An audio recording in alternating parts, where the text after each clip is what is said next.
ഇന്നത്തെ കഥയിലേക്ക് എല്ലാവർക്കും സ്വാഗതം. അങ്ങനെ കിരണും കല്യാണിയും കൂടെ കല്യാണിക്ക് ഡൽഹിയിലേക്ക് പോകാനുള്ള ഡ്രസ്സൊക്കെ എടുക്കാൻ വേണ്ടിയിട്ട് റെഡിമെയ്ഡ് ഷോപ്പിൽ വന്നിരിക്കുകയാണ്. ആ സമയത്ത് കല്യാണി വലിയ താല്പര്യമില്ലാത്ത മട്ടിലൊക്കെയാണ് നിൽക്കുന്നത്. ഇത്രയും പണത്തിൻ്റെ ഡ്രസ്സ് വേണോ? ഒന്നാമത് അവൾക്ക് ഡൽഹി പോകാൻ വലിയ താല്പര്യമില്ല. കിരണിനെ വിട്ട് പിരിയണമല്ലോ, കുഞ്ഞിനെ വിട്ട് പിരിയണമല്ലോ എന്നൊക്കെ വിചാരിച്ചിട്ട് അതിൻ്റെ കൂടെ പിന്നെ കിരൺ വലിയ വലിയ പൈസയുടെ സാരിയൊക്കെ എടുക്കുന്ന സമയത്ത് കല്യാണി പറയുന്നുണ്ട് ഇത്ര പൈസയുടെ ഒന്നും വേണ്ട. അപ്പം കിരൺ പറയുകയാണ് നീ ഇപ്പം അവിടെ പോകുന്നത് വലിയ വലിയ VVIPസിനൊക്കെ ഇടയിലേക്ക് വേണ്ടിയിട്ടാണ്. അവരൊക്കെ മോഡേൺ ഡ്രസ്സ് ഇട്ട് വരുമ്പോൾ അതിൽ നിന്നൊക്കെ വെറൈറ്റി ആയിട്ട് ഒരു ട്രഡീഷണൽ ഡ്രസ്സായിരിക്കണം എൻ്റെ ഭാര്യ ധരിക്കേണ്ടത്. മാത്രമല്ല നിനക്ക് സാരി എടുത്തു കഴിഞ്ഞാൽ വളരെയധികം ഭംഗിയാണ് എന്നൊക്കെ പറഞ്ഞ് ഭാര്യയെ പുകഴ്ത്തുകയാണ്.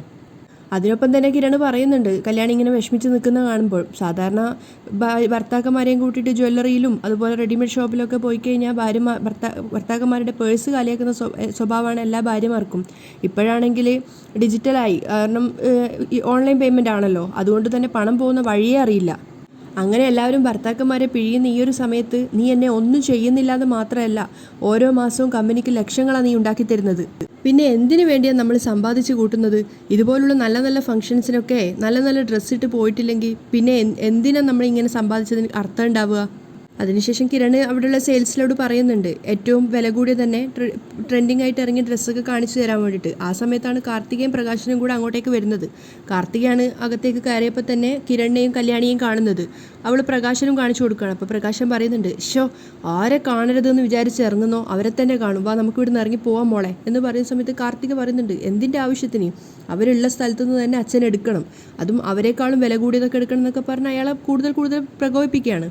കാർത്തിക അങ്ങനെ പറഞ്ഞത് കേട്ടപ്പോൾ പ്രകാശനും തോന്നുന്നുണ്ട് അങ്ങനെ തന്നെയാണ് വേണ്ടത്, കാരണം അവരുടെ മുന്നിൽ വിജയിച്ച് കാണിക്കുക വേണ്ടതെന്നൊക്കെ തോന്നുകയാണ്. ആ സമയത്താണ് കിരണും അവരെ രണ്ടുപേരെയും കാണുന്നത്. കിരൺ കല്യാണിക്കും കാണിച്ചു കൊടുക്കുകയാണ്. അങ്ങോട്ടേക്ക് പ്രകാശൻ കുറച്ചൊരു അഹങ്കാരത്തോടു കൂടി പോകുന്നുണ്ട് അവരുടെ അടുത്തേക്ക്. എന്നിട്ട് പ്രകാശൻ പറയുന്നുണ്ട് എവിടെ ചെന്നാലും മുമ്പ് വന്ന് പെട്ടോളണം, നീയൊക്കെ ഇവിടെ ഉണ്ടെന്ന് അറിഞ്ഞിട്ടുണ്ടെങ്കിൽ ഞങ്ങളൊന്നും ഈ ഏരിയയിലേക്ക് വരില്ലായിരുന്നു. അപ്പോൾ കിരൺ പറയാണ് ഇത് ഞങ്ങളുടെ ടെക്സ്റ്റൈൽസ് അല്ല, ഞങ്ങളും നിങ്ങളെപ്പോലെ തന്നെ ഇവിടെ പർച്ചേസ് ചെയ്യാൻ വന്നിരിക്കുകയാണ്. നിന്റെ ടെക്സ്റ്റൈൽസ് അല്ലെന്ന് എനിക്കറിയാം, ഇവിടെ വന്നത് കൊണ്ടല്ലേ നിന്നെയൊക്കെ കാണേണ്ടി വന്നത്. അങ്ങോട്ടേക്ക് കാർത്തിക വന്നപ്പം കിരൺ പറയുന്നുണ്ട് ഇയാളെ എടുത്ത് തലയിൽ വെച്ചോണ്ട് നടക്കുക അല്ലേ? അപ്പോൾ കാർത്തിക തിരിച്ചു പറയാണ് അച്ഛനെ ഭാരം കൂടുതലാണ്, അതുകൊണ്ടേ തലയിലെടുത്ത് വെച്ച് നടക്കാനൊന്നും പറ്റില്ല. അത് കേട്ടതും പ്രകാശം പൊട്ടിച്ചിരിക്കുകയാണ്. എന്നിട്ട് പറയാണ് അങ്ങനെ പറഞ്ഞു കൊടുക്കും മോളെ. എന്നിട്ട് കിരണിനോട് പറയുന്നുണ്ട് തലയിലെടുത്ത് വെച്ചുകൊണ്ട് നടക്കുന്നത് നീ ഇവളെ. കല്യാണിയെ ചൂണ്ടിക്കൊണ്ട് പറയാണ് അതിനുള്ള ശിക്ഷ നിനക്ക് തീർച്ചയായിട്ടും കിട്ടുവടാ. എന്നിട്ട് അയാൾ കല്യാണിയോട് പറയാണ് ഞാനും കുറേ കാലം നിന്നെ തലയിലെടുത്തോണ്ട് വെച്ച് നടന്നതല്ലേ, എന്നിട്ട് എന്നെ തൊഴിച്ചിട്ട് പോയില്ലേടി നീ? ആ സമയത്ത് കല്യാണി ഇങ്ങനെ അന്തം വിട്ട് കേട്ട് നിൽക്കുകയാണ്. അപ്പോൾ കിരൺ ചോദിക്കുന്നുണ്ട് എന്താ പറഞ്ഞേ? ഇവളെ നിങ്ങൾ തലയിലെടുത്തോണ്ട് വെച്ച് നടന്നെന്നോ? അപ്പോൾ കാർത്തിക പ്രകാശനെ നോക്കി നിൽക്കുകയാണ്. അപ്പം കിരൺ പറയുന്നുണ്ട് സ്വന്തം മോളോട് ഇയാൾ ചെയ്തതൊന്നും കാർത്തികയ്ക്ക് മനസ്സിലായിട്ടുണ്ടാവില്ല, അത് ഇയാളൊന്നും പറഞ്ഞു തന്ന് കാണില്ല. അപ്പോൾ കാർത്തിക പറയാ കുറേയൊക്കെ എനിക്ക് പറഞ്ഞു തന്നിട്ടുണ്ട്, അതിൽ കൂടുതൽ നിങ്ങൾ എനിക്കൊന്നും മനസ്സിലാക്കി തരേണ്ട. സാധാരണ അച്ഛനമ്മമാർക്ക് പെൺകുട്ടികളോട് അമിതമായ സ്നേഹമായിരിക്കും, തിരിച്ചും മക്കൾക്ക് അങ്ങനെ തന്നെയാണ് ഉണ്ടാവുക. പക്ഷേ ഇവിടെ കിരണിനെ പോലെ ഒരു ഭർത്താവിനെ കിട്ടിയപ്പോൾ ജനിപ്പിച്ച് ഇതുപോലെ വളർത്തിയൊരു അച്ഛനെ മറന്നുപോയവളാ ഈ നിൽക്കുന്നവള്.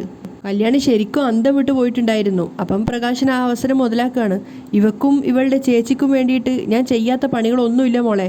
കല്യാണി അന്തം വിട്ടിട്ട് കാർത്തികയെ നോക്കുകയാണ്. ആ സമയത്ത് പ്രകാശൻ പറയുന്നുണ്ട് മുണ്ട് മുറുക്കി കൊടുത്ത് ഞാൻ പണിയെടുത്ത് ഇവരുമാരെ പഠിപ്പിച്ചു, നല്ല നല്ല ഭക്ഷണങ്ങൾ വാങ്ങിക്കൊടുത്തു. എന്നിട്ട് എല്ലാം കഴിഞ്ഞപ്പോൾ എൻ്റെ ചോര ആവിയായി കഴിഞ്ഞപ്പോൾ ഇവനെപ്പോലെ ഒരുത്തനെ കിട്ടിയപ്പോൾ എന്നെ വിട്ടിട്ട് പോയി കളഞ്ഞു.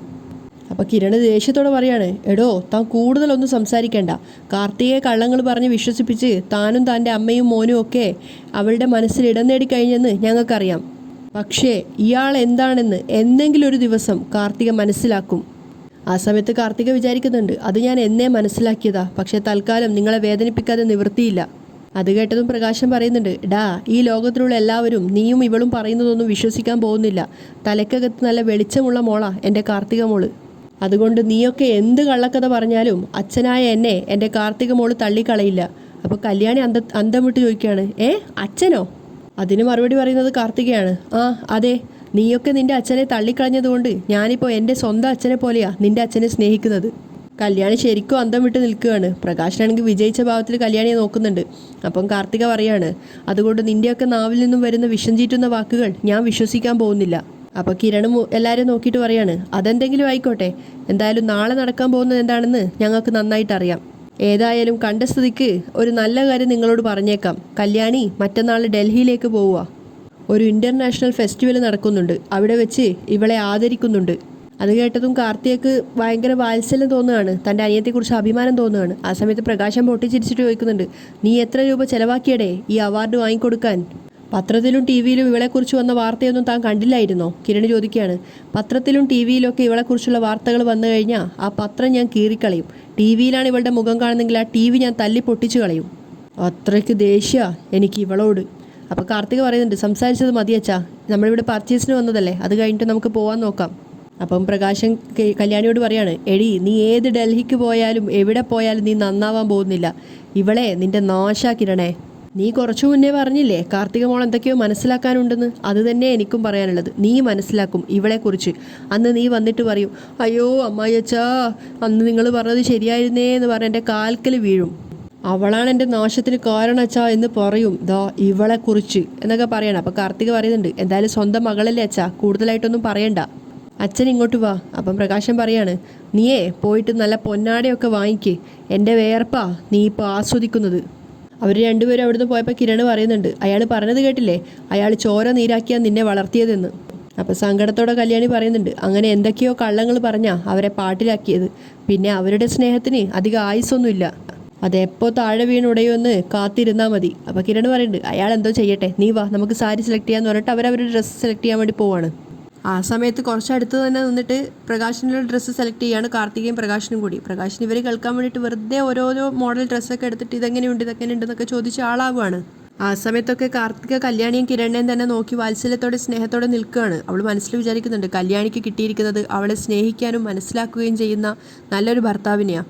ജീവിതകാലം മുഴുവൻ അവൾ സന്തോഷത്തോടെ തന്നെ കഴിയട്ടെ. കാർത്തിക നേരെ പോയത് അവളുടെ അമ്മയെ കാണാൻ വേണ്ടിയിട്ടാണ്. ആ സമയത്ത് അവർ പറയുന്നുണ്ട്, പ്രകാശിൻ്റെ സ്വപ്നങ്ങൾ വാനോളം ഉയരട്ടെ, അവന് ഒരുപാട് പ്രതീക്ഷകൾ ഉണ്ടാവട്ടെ. ഇപ്പോൾ പാവപ്പെട്ട പെൺകുട്ടികളെ പറഞ്ഞു പറ്റിച്ച് ജീവിക്കുന്നത് അവൻ്റെ മോനല്ലേ, അവനെ ജനിപ്പിച്ചവൻ തന്നെ മകൻ്റെ വഴിയെ വരട്ടെ. അവൻ്റെ പ്രതീക്ഷകൾ ആകാശം മുട്ടെ വളരുന്നത് എനിക്ക് കാണണം. ഒരു സമയത്ത് ഞാൻ ഒഴുക്കിയ കണ്ണീരിനും കഷ്ടപ്പാടിനും ഇതുപോലൊരു തിരിച്ചടി കൊടുക്കാൻ പറ്റുമെന്ന് ഞാൻ കരുതിയതല്ല. അവനവൻ്റെ രണ്ടാം ഭാര്യയോടും മക്കളോടും ഒപ്പം സുഖമായിട്ടും സന്തോഷത്തോടെയും കഴിഞ്ഞിരുന്നെങ്കിൽ ഒരു കുടുംബത്തിനെങ്കിലും അവൻ തുണയായല്ലോ എന്ന് കരുതി ഞാൻ അവനെ വെറുതെ വിട്ടേനെ. എന്നാൽ നമ്മളെക്കാളും കൂടുതൽ ആ കുടുംബത്തെയാണ് അവൻ ഇഞ്ചിഞ്ചായി കൊന്നുകൊണ്ടിരുന്നത്. സംസാരിക്കാൻ കഴിയാത്ത ആ കുട്ടിയുടെ ജീവിതം മുഴുവൻ അവൻ നശിപ്പിച്ചു. അതൊക്കെ മറന്നിട്ട് അവൾ ആ അച്ഛനെ വീണ്ടും സ്നേഹിച്ച് ഓരോരോ സഹായങ്ങൾ ചെയ്തപ്പോഴും അതൊക്കെ മറന്ന് വീണ്ടും തിരിഞ്ഞു കൊത്തിയവനാ. അതുകൊണ്ട് അതിനുള്ള ശിക്ഷകളൊക്കെ അവന് തിരിഞ്ഞു കിട്ടണം. അതുകൊണ്ട് മോൾ അവൻ്റെ മനസ്സിളക്കണം. അവൻ്റെ ഊണിലും ഉറക്കത്തിലും അവൻ എന്നെ കാണണമെന്നുള്ള ചിന്ത മാത്രമായിരിക്കണം. എല്ലാം കഴിഞ്ഞിട്ട് ഒരു പ്രത്യക്ഷപ്പെടലുണ്ട്, പക്ഷെ അതിനു മുമ്പ് അവൻ എന്നെ കാണാൻ വേണ്ടി, എന്നോടൊന്ന് സംസാരിക്കാൻ വേണ്ടി ആർത്തിയോടെ നടക്കണം. അപ്പം കാർത്തികേയൻ പറയുന്നുണ്ട്, നമ്മൾ ഈ അംഗം തുടങ്ങിയല്ലോ അമ്മേ, എന്നെ കാത്ത് താഴെ ഇരിപ്പുണ്ട്. ഇപ്പം തന്നെ അയാളുടെ മനസ്സിലേക്ക് ഞാൻ കുളിരുകൾ വാരി നിറച്ചോളാം.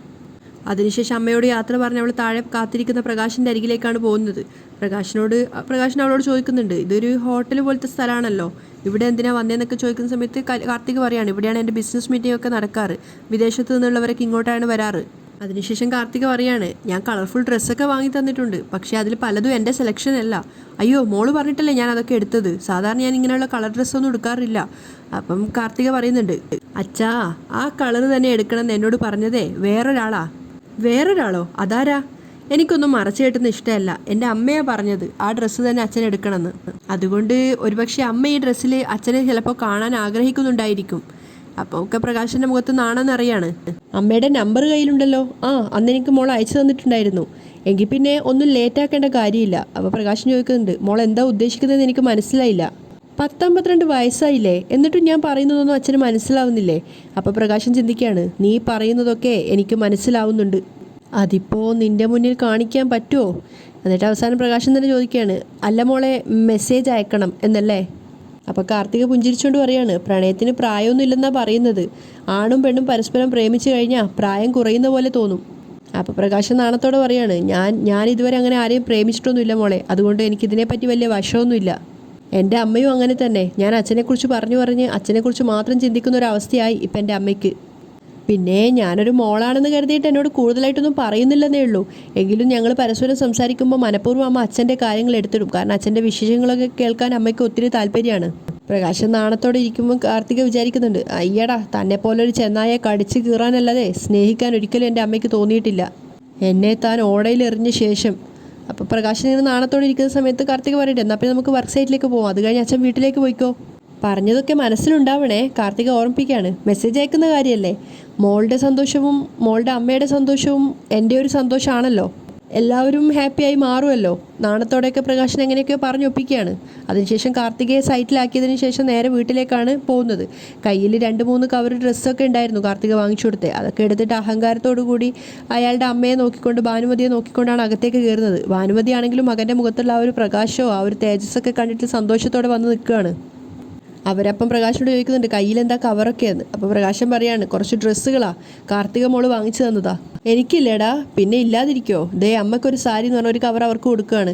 എങ്കിലും ഈ പ്രായത്തിൽ നമ്മളെ ഇങ്ങനെ സഹായിക്കാൻ ഒരു മോളുണ്ടായല്ലോടാ. അപ്പോൾ പ്രകാശൻ സന്തോഷത്തോടെ പറയാണ്, എൻ്റെ അമ്മേ, നല്ല മനസ്സുള്ളവരെ ദൈവം കാത്തു സംരക്ഷിക്കും. ആരോരും ഇല്ലാത്തവരെ ആരെങ്കിലുമൊക്കെ സഹായിക്കാനുണ്ടാവും. പിന്നെ ആരും ആരെയും ചുമ്മാതൊന്നും സഹായിക്കത്തില്ല അമ്മേ. കാർത്തിക മോള് നമ്മളെ സഹായിക്കുന്നതിൽ, അല്ല എന്നെ സഹായിക്കുന്നതിൽ കൃത്യമായ ഉദ്ദേശങ്ങളൊക്കെ ഉണ്ട്. അതെന്താടാ, അവർ ചോദിക്കുകയാണ്. അതൊക്കെ പിന്നെ പറയാം അമ്മേ. നല്ലൊരു നിലവിളക്ക്, അതും സ്വർണ്ണ കളറിലൊരു നിലവിളക്ക് തയ്യാറാക്കി വെച്ചോ. എന്താടാ, നീ വീണ്ടും കല്യാണം കഴിക്കാൻ പോവുകയാണോ, അതോ ആ കൊച്ചു കെട്ടാൻ പോവുകയാണോ, അല്ലെങ്കിൽ വിക്രത്തെ വീണ്ടും കെട്ടിക്കാൻ പോവുകയാണോ? അപ്പോൾ പ്രകാശം പൊട്ടിച്ചിരിച്ചുകൊണ്ട് പറയുന്നുണ്ട്, എൻ്റെ അമ്മേ, പൂരം കൊടിയേറാൻ പോകുന്നല്ലേ ഉള്ളൂ. കൊടിയേറിയതിന് ശേഷം വർണ്ണാഭമായ കാഴ്ച കാണാം. അതൊക്കെ പോട്ടെ, എനിക്ക് എൻ്റെ കാർത്തിക മോള് വാങ്ങിച്ചു തന്നതേ നല്ല കളർഫുൾ ഡ്രസ്സുകളാ. നീ മൊത്തത്തിൽ ഇപ്പോൾ ഒരു കളറായടാ, അമ്മച്ചിയും പറയുന്നുണ്ട്. ആണോ? എന്നെ കളറാക്കേണ്ടതും ചെറുപ്പമാക്കേണ്ടതും കാർത്തിക മോളുടെ ആവശ്യമാണ് അമ്മേ. അമ്മേ, നമുക്ക് ചിലപ്പോൾ കോടികൾ വരാനുള്ള സാധ്യതയാണ് കാണുന്നത്. നമ്മളെപ്പോഴും പറയാറില്ലേ, രാജാവിനെ പോലെ വാഴൂ എന്ന്. നമ്മുടെ മോൻ, അവൻ രാജാവിനെ പോലെ വാഴാൻ പോവുകയാണമ്മേ.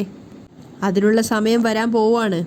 അതൊക്കെ പോട്ടെ, എൻ്റെ മുഖം കണ്ടിട്ട് അമ്മയ്ക്കൊന്നും തോന്നുന്നില്ലേ? ഒരു നല്ല തെളിച്ചവും തേജസ്സൊക്കെ തോന്നുന്നുണ്ട്. എന്താടാ ചെയ്തേ? അവർ ചിരിച്ചുകൊണ്ട് ചോദിക്കുകയാണ്. വരുന്ന വഴി പ്രകാശൻ സാർ ഒരു ബ്യൂട്ടി പാർലറിൽ കയറി. താടിയൊക്കെ ഷേപ്പ് ചെയ്തു, മീശയൊക്കെ ഷേപ്പാക്കി, മുഖമൊക്കെ ഒന്ന് മിനുക്കിയെടുത്തു. ഒരുപാട് കാശായ അമ്മേ, 5 സ്റ്റാർ ബ്യൂട്ടി പാർലറാ. അപ്പം അവരും പറയുന്നുണ്ട്, എടാ എന്നെയും കൂടെ ഒന്ന് കൊണ്ടുപോടാ, എനിക്കും ഒന്ന് മിനുങ്ങണം. അപ്പം പ്രകാശൻ പറയുന്നുണ്ട്, അയ്യടാ, വയസ്സാം കാലത്ത് കിളവിയുടെ ഒരു മോഹം. കൊണ്ടുപോവാം അമ്മേ, ബ്യൂട്ടി പാർലറല്ല, നല്ല മസാജ് പാർലറുണ്ട്. ഈ വയസ്സായവർക്കൊക്കെ മസാജ് ചെയ്യുന്ന അവിടെ വേണേലും കൊണ്ടുപോവാം. അല്ലെങ്കിൽ ഒരു കാര്യം ചെയ്യാം, ഈ ബ്യൂട്ടി പാർലർ ഇവിടെ കൊണ്ടുവരാം, അതിനുള്ള പണമൊക്കെ നമ്മുടെ കയ്യിൽ വരാൻ പോവല്ലേ. അവർ അന്തം വിട്ട് നിൽക്കുകയാണ്. അപ്പോൾ പ്രകാശൻ പറയുന്നുണ്ട്, നമ്മൾ എന്ത് പറഞ്ഞാലും കാർത്തിക മോളിപ്പോൾ കേൾക്കും. എന്ത് പറഞ്ഞാലും നീ ഇപ്പോൾ സുന്ദരനായിട്ടുണ്ട്, ഇപ്പം കണ്ടാ എൻ്റെ മോനാണെന്നൊക്കെ പറയും. ഭാനുമതി അഭിമാനത്തോടെ പറയാണ്. അപ്പോൾ നേരത്തെ പറയത്തില്ലായിരുന്നോ, അറ്റാക്കൊക്കെ വന്ന് രക്തമൊക്കെ കുറഞ്ഞ് ആകെ ഒന്ന് കറുത്തിരുന്നു, ഇപ്പോൾ ഒന്ന് ചുമന്നിട്ടുണ്ട് എന്നെപ്പോലെ. അമ്മയും മോനും കൂടി ഇങ്ങനെ സംസാരിച്ച് ഇതാവുകയാണ്. അതിനുശേഷം പ്രകാശൻ പറയുന്നുണ്ട്, ഞാനൊന്ന് അകത്ത് പോയി AC ഒക്കെ ഇട്ടെന്ന് കട്ടിലിൻ്റെ മുകളിലൊന്ന് കിടക്കട്ടെ, കാരണം തലയിലൊക്കെ ഒന്ന് മസാജ് ചെയ്തതാ. എന്നിട്ട് അമ്മയ്ക്കുള്ള സാരിയും കൊടുത്തിട്ട് പോവാണ്. പ്രകാശം പോയതിന് ശേഷം ഭാനുമതി സാരിയൊക്കെ തുറന്നു നോക്കുമ്പോൾ വലിയ പളവളാന്നുള്ള സാരിയൊക്കെ, അത് കാണുമ്പോൾ അവർക്ക് ഒത്തിരി സന്തോഷമാകുന്നുണ്ട്. പ്രകാശം മുറിയിലെത്തിയതിന് ശേഷം ഹെയറൊക്കെ ഒന്ന് ലെവലാക്കി സെറ്റാക്കി താടിയും മീശയൊക്കെ ഒന്ന് നോക്കുകയാണ്.